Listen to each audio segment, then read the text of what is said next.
I was standing in my kitchen on a Thursday afternoon when I opened the envelope. Regular mail, property tax notice, my parents' address on Birchwood Lane in Dearborn Heights, Michigan. I'd seen 100 of these over the years back when my mother Nadine handled everything, and then later when I started helping out after she got sick. But the name in the owner field wasn't my father's. It was someone I had never heard of in my life. I read it twice. Then I set it down on the counter, went and got a glass of water, came back and read it again. Same name, same address. Different owner. My name is Leonard Caldwell. I'm 62 years old. I spent 30 years as a contractor in the Detroit metro area, mostly residential framing and finish work with some small commercial builds mixed in. I know how property documents work. I know what a deed transfer looks like. And I knew standing there in my kitchen in Westland exactly what that tax notice meant. I just needed a minute before I let myself believe it.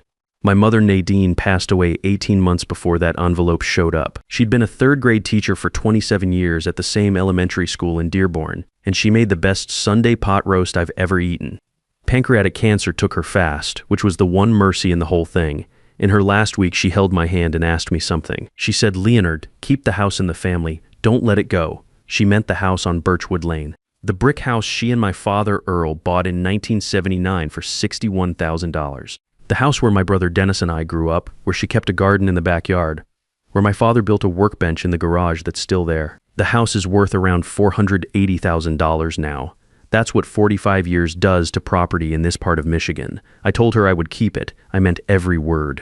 My father, Earl, was 84 at the time that envelope showed up. He's a sharp man in conversation, always has been. But over the past couple of years, the edges had started to soften. He'd repeat a story he'd told 10 minutes earlier. He'd miss a day of his medication and not realize it. He'd call me Dennis sometimes and call my brother Leonard. And when you corrected him, he'd laugh it off like it was nothing. It wasn't alarming on its own. It was just age working the way age works on some people. My brother Dennis is 64. He's an accountant by trade, does some real estate work on the side, small stuff mostly. After our mother died, Dennis started coming around my father's house a lot more. He'd stop by on weekdays. He'd help with groceries, with appointments, with the kind of day-to-day logistics that my father was starting to need help with. I thought it was grief. I thought Dennis was stepping up the way you're supposed to when a parent dies and the other one is getting older. That's what I told myself for the better part of a year. I was wrong about that. The first sign that something was off came about 8 months after my mother passed. I'd call my father in the evening, which I did 2 or 3 times a week, and Dennis would pick up. Not my father, Dennis. "Dad's resting. He went to bed early. He's not feeling great. I'll tell him you called." I didn't think much of it at first. My father did get tired more easily. It made sense that Dennis was there in the evenings, but then it kept happening. I'd drive over for our Sunday lunch and Dennis would already be there, and there'd be some reason the visit should be short. Dad had a doctor's appointment later. Dad was having a rough day. The timing wasn't great. Once I showed up and Dennis was going through some papers at the kitchen table, and he kind of shuffled them together when I walked in. I noticed. I didn't say anything. Then came the afternoon. My father called me and said something that stopped me cold. He said, "Dennis told me you didn't want to be involved with the house anymore." I sat with that for a moment before I answered, "Dad, that's not true." I never said anything like that. He said, "Oh, must have been a misunderstanding." It wasn't a misunderstanding. I knew that the second I heard it. Someone had put that idea in my father's head on purpose, while his memory was soft enough that he'd accept it without questioning it too hard. That's when I started paying real attention. 2 weeks later, that tax notice showed up with a stranger's name where my father should have been. I didn't call Dennis. The thought crossed my mind for about half a second, and then I let it go. I called Judith Hale instead. Judith has been my attorney for 15 years. She handled permits on my bigger builds, did my estate planning after my divorce, and got me out of a contractor dispute back in 2016 that would have finished me financially if she hadn't stepped in fast. She doesn't waste time, and she doesn't soften things to make you feel better. Those are the 2 qualities I needed most right then. I called her that Thursday evening. She picked up on the 3rd ring. I read her the name on the tax notice. She was quiet for a moment. Then she said, "Leonard, do not contact your brother yet. Come to my office tomorrow morning first thing. Bring anything you have on your father's property and accounts." I said I would. After I hung up, I stood in my kitchen for a while looking at the tax notice on the counter. I did not sleep that night. Judith had the full picture within 48 hours. Here's what she found. 6 weeks before that tax notice arrived, Dennis had used a power of attorney to sign a purchase agreement on my father's house. The POA was real, meaning my father had actually signed it, but Earl had signed it approximately 4 months earlier during a period when his memory issues had been getting noticeably worse. The document was notarized by someone out of a small office in Livonia that Judith said she had never heard of. The buyer was a real estate investor, a man Dennis knew through a mutual contact in his side business. Sale price, $452,000, about $28,000 below current market value. Judith said that kind of discount was typical in arrangements like this. Fast sale, cooperative buyer, everybody moving quickly and not asking too many questions. The closing date was set for 6 weeks out from the day I was sitting in Judith's office. Dennis had debts. Judith found that out through the civil records process, which took her about a day. He had made some bad investment calls over the past couple of years and was into a private lender for close to $60,000. The sale of my father's house would have cleared that debt and left him with money to spare. I would not have seen a dollar of it. My father would have been moved somewhere smaller and told it was for his own good. I sat across from Judith and listened to all of this without saying much. When she finished, I asked her what our options were. She said we could file to block the sale immediately. We could go to the court that same week and put a stop to the transaction. But she also said if we moved that fast, Dennis would get a lawyer and argue the POA was legitimate. It was signed, it was notarized, and on the surface it looked like a legal document. Tying that up in court could take a year or more, and during that time the outcome was not guaranteed.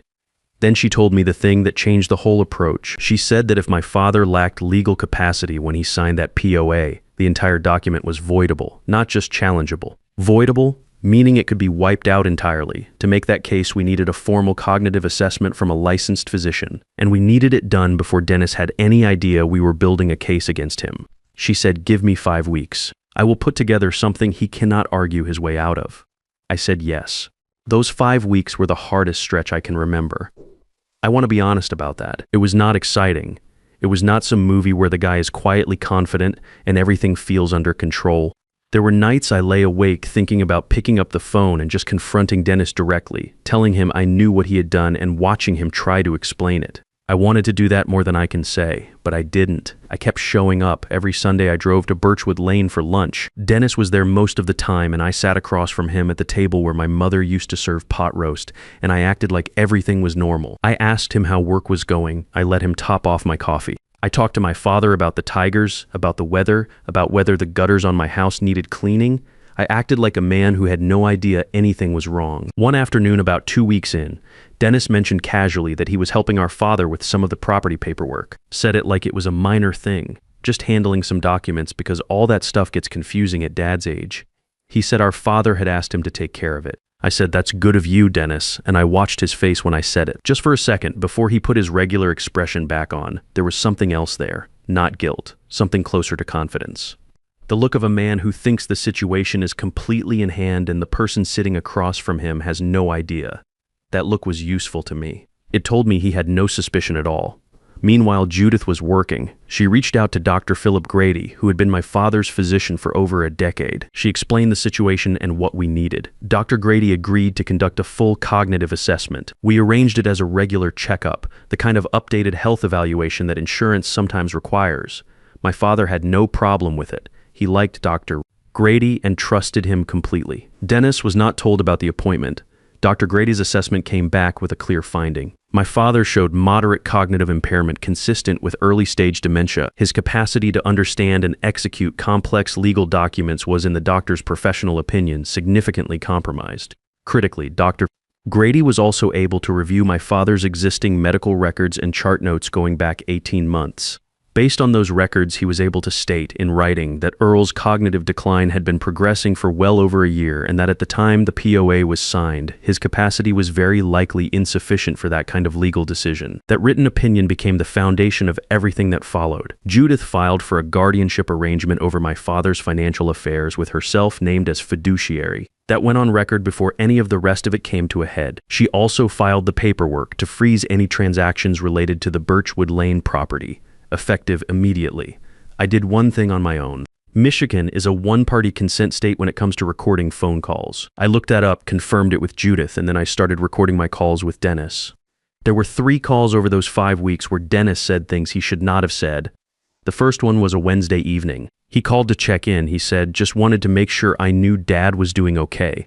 We talked for maybe 10 minutes. Toward the end, he mentioned that he had been getting Dad's affairs in order and that things were moving along on the property side. He said it casually, like he was talking about scheduling a dentist appointment. I said that sounded good and asked if there was anything I needed to do. He said no, he had it covered. I didn't need to worry about it. I kept my voice easy and thanked him. The second call was about 10 days later.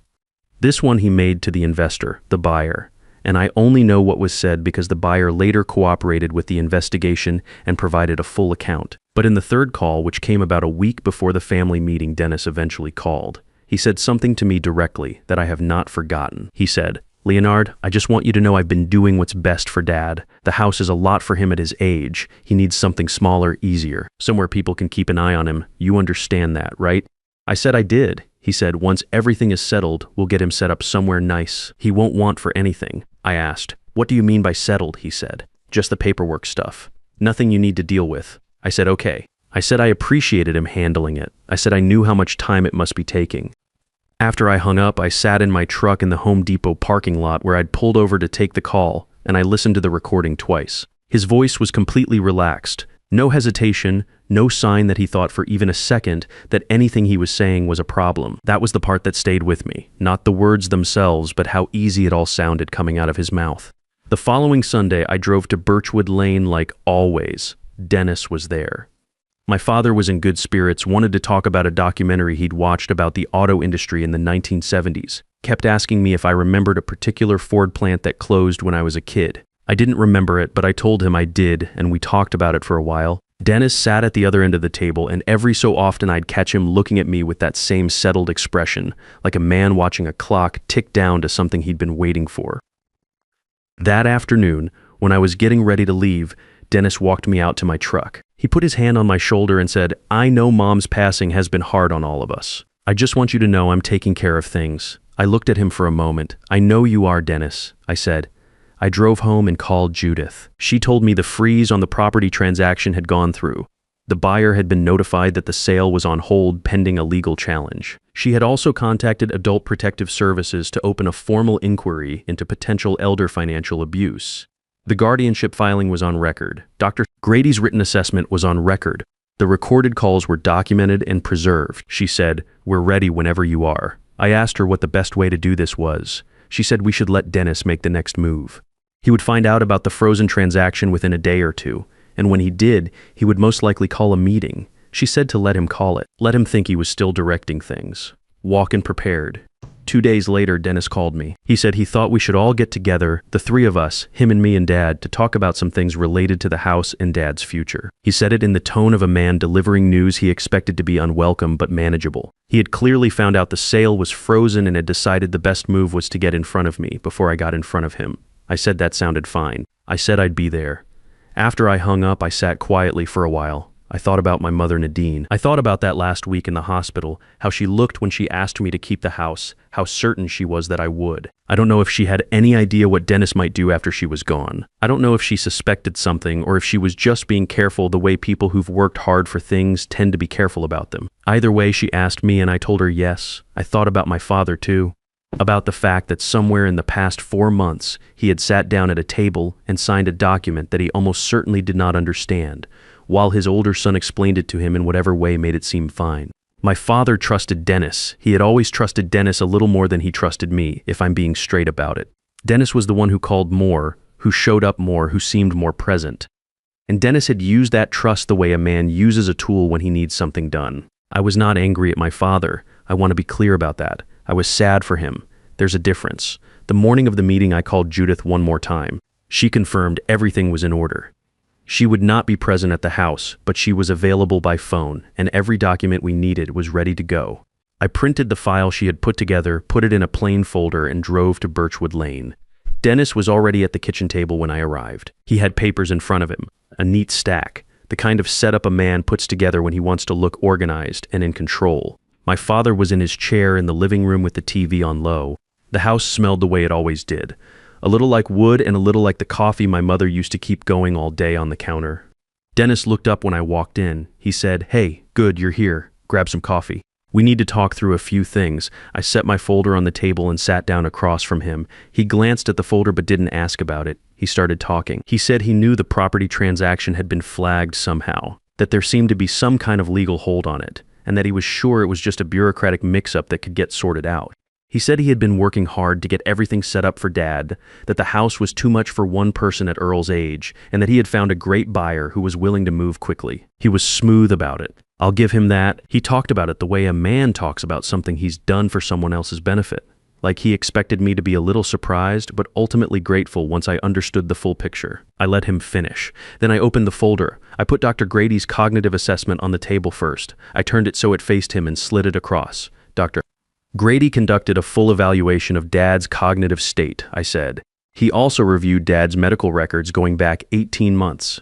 His written opinion is that at the time Dad signed the power of attorney, his capacity to understand and execute a legal document of that nature was significantly compromised.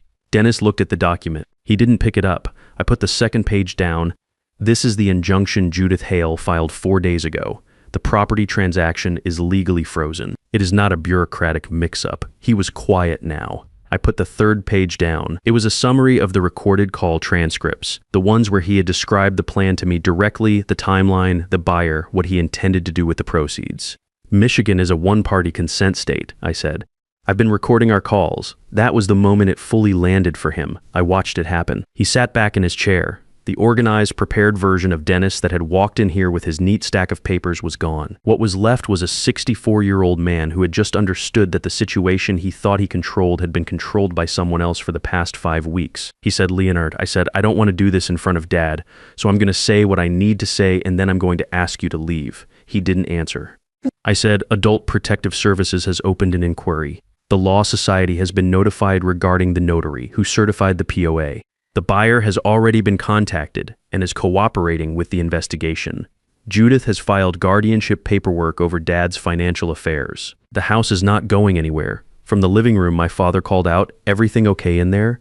I said, "Yeah, Dad, everything's fine." "Be out in a minute."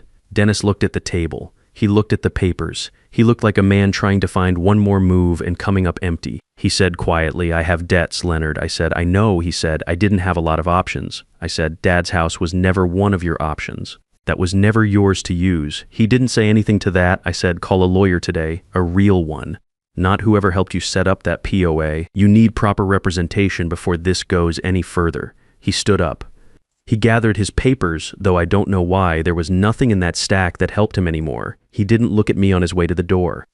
I heard him stop in the living room and say something to my father, something short, and then I heard the front door open and close. I sat at the kitchen table for a minute. I could hear the TV from the living room, some afternoon news program. I looked at the workbench out the window in the garage, the one my father built 40 years ago that's still standing exactly where he put it.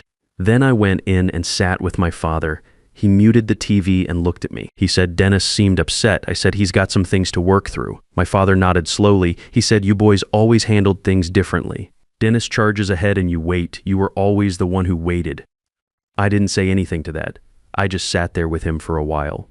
After about an hour, I called Judith from the driveway. She picked up right away. I told her Dennis had left without much resistance. She said that was about what she expected. She said the next few months would involve the formal legal process, the inquiry, the court review of the POA, and that I should be prepared for it to take some time. She said I had done everything right. I thanked her and sat in my truck for a few minutes before I drove home. The legal process took about 4 months start to finish. The court voided the power of attorney. Dr. Grady's assessment was the foundation of the case. You cannot enforce a legal document signed by someone who lacked the capacity to understand what they were signing. And Judith made sure that argument was built so tight there was no room to push back on it. The buyer walked away. He had known the arrangement was unusual, and when the investigators came to him, he cooperated fully in exchange for not being named in the fraud complaint. Dennis's real estate license was suspended during the Elder Financial Abuse Inquiry. The DA reviewed the case and declined to file criminal charges, citing the difficulty of proving intent beyond a reasonable doubt when the POA carried a valid signature and notarization. That was not the outcome I would have written if I were writing it, but it was the outcome the law produced, and I have made my peace with it. Dennis knows what he did. I know what he did. That does not go away because a prosecutor decided the case was too complicated. My father still lives on Birchwood Lane. I arranged for a part-time caregiver named Donna, who comes by 4 days a week. She makes sure he is eating right, taking his medication, and getting out of the house a few times a week. My father likes her a lot. He told me once that she reminds him of my mother, which is about the highest compliment Earl Caldwell gives to anyone. Dennis and I do not speak. I don't know if that changes someday. I'm not holding on to anger about it. I'm also not pretending it didn't happen. Some things, once they happen, just become part of the record. That's where this one lives now. The house on Birchwood Lane is still in the family. The deed is clean. The guardianship is in place. Judith made sure every piece of it is locked down the way it should have been from the beginning. Last Sunday, I drove over and had lunch with my father. He wanted to talk about the Tigers again. We sat at the same kitchen table where I grew up eating my mother's cooking, and we talked about baseball for an hour, and it was just a regular afternoon. On my way out, I stopped in the garage and put my hand on the workbench my father built 40 years ago, solid as the day he made it. My mother asked me to keep the house. I kept my word. If you're reading this and you have an aging parent with property, and there is someone in the picture who has started managing their paperwork or steering conversations about their living situation, pay attention. Not everyone in that role is doing something wrong, but some are, and the ones who are will work hard to make sure you don't find out until the closing date is 2 weeks out and the locks have already been changed. Your parent built something over a lifetime. That house is not a transaction. It is not someone else's way out of a bad debt. If something feels off, don't wait for more proof before you act. Call your own lawyer. Get a cognitive assessment on record if there's any question about your parent's capacity. Know your state's laws on recorded calls. Document everything from the first conversation that doesn't sit right. The law can protect people, but it works a lot better when you give it something solid to work with before the other side gets too far ahead.